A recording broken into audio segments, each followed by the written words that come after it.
what I like was that Chris Broussard basically checked Nick Wright for trying to say, no, the Lakers aren't really a talented team. So in the case if they lose, he could bring up that excuse and say, oh, LeBron didn't have any talent. So for those of you who didn't catch that segment, we want to play it for you now and then to come back and continue on the show. Take a listen to this segment here. And this is where it's a bit baffling to me. And maybe it's because we've been spoiled by LeBron's career. As you see, the numbers are very good. We know he's not quite what he used to be, because particularly defensively. And when he was in his prime, he would control the tempo of games. And that's what he can't do now, because he doesn't have the ball all the time. And he doesn't want it all the time because of the stamina. But I got to be honest, I think their team is good, like the roster. I mean, you got two legitimate stars whose games complement each other. Austin Reeves, D'Angelo Russell, Rui, Torian Prince, we could go down the line. I think they've got depth. They shoot the three well. They don't shoot it a lot, but they're in the top 10. They're, I think, 7th in three-point field goal percentage. So it's a bit baffling that with LeBron putting up these numbers, AD putting up these numbers and playing great defense, and the players that they have, the role players, that they're not better. Is it that baffling? It's not that baffling to me, because I think it just speaks to the depth of talent in the league right now. You're right that on paper the roster doesn't look terrible, but when when I watch the games though, I think these guys can play. Yeah, but when you stack it up against the teams they're competing with in the West, yes. Denver's roster is that much better.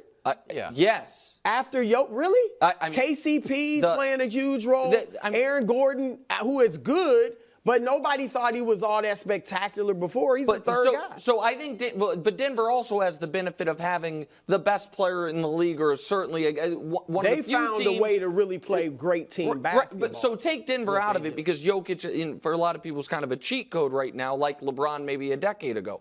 You look at the Thunder's overall roster, far better. Minnesota's overall far better? Yeah, seriously. Hold on, we're talking about after their top two guys, right? Because everybody agrees LeBron and AD But are the top two guys are a part of it. No, of course. You can't just say after the top two, because and even after the top two. Yes. Jaden Williams and Chet, who's young in his first year. Chet is, I guess, number 2. Josh Giddey, Austin Reeves. Yeah, I think Giddey's better, and I think, but it's close. I don't know that he's better. I don't know that he's and Chet is definitely better as an all-around player than D'Lo. Chet would be the second best, right? Jalen. So you had second best player on OKC versus AD or versus LeBron. So and then Giddey and then Dort, you go down. I just look at the rest of the West. I don't see how you can say OKC's roster is better overall. Now, they might have better coaching. This is what, if people want to start looking at the coaching, and they do with Darvin, I think Darvin's a good coach. But look, let's be honest. The Lakers have played good basketball for a few months. Yes. And we'll see what they do in the playoffs. So this may all, show out. But I think the roster is good. I really do. Okay. Do you have him winning a title? No. No. You're no. So, and you think he needs to leave? Yeah. Okay. That's what you agree, right? You think he should leave this? I don't think he will leave. I think that, and I'm not saying he should. I'm saying if the question were, if the only thing that mattered was best chance to win a title as a major contributor, you know what I mean? So I'll go sign with the Nuggets for the minimum. You know, that doesn't exist. Right. Then I would say yes, leave. In my perfect world, Philly would be. Philly would work. I also told you I thought, the fantasy camp of he and Steph teaming up in Charlotte is pretty neutral territory. Steph gets to go to his hometown. LeBron gets to get a Trump Jordan, be like he owned the team for 20 years. They won one playoff game. Good take. I'll go bring you to the finals. That'd be fun too. So you heard what Chris Broussard had to say. I want to quickly give you guys who's on the Lakers roster right now. Currently, as we speak, Jared Vanderbilt, who's supposed to be a defensive guy.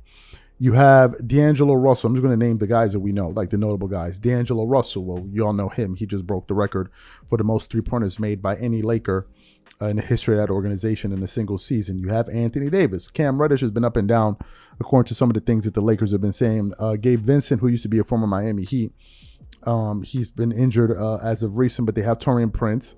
You have Austin Reeves. I'm just naming guys that we know. Of course, you have LeBron James, and you have Rui Hachimura. You have Spencer Dinwiddie. You have Christian Wood. Are you guys seriously sitting up here and saying that this is not a talented roster? Is this what Nick Wright was trying to say?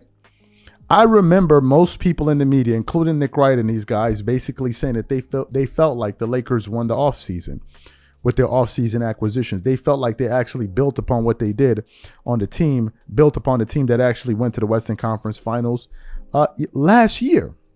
So for Nick Wright to basically say the Lakers don't have any talent, I think that was totally disingenuous, because there have been occasions where the Lakers have beaten very, very good teams without some of their best players.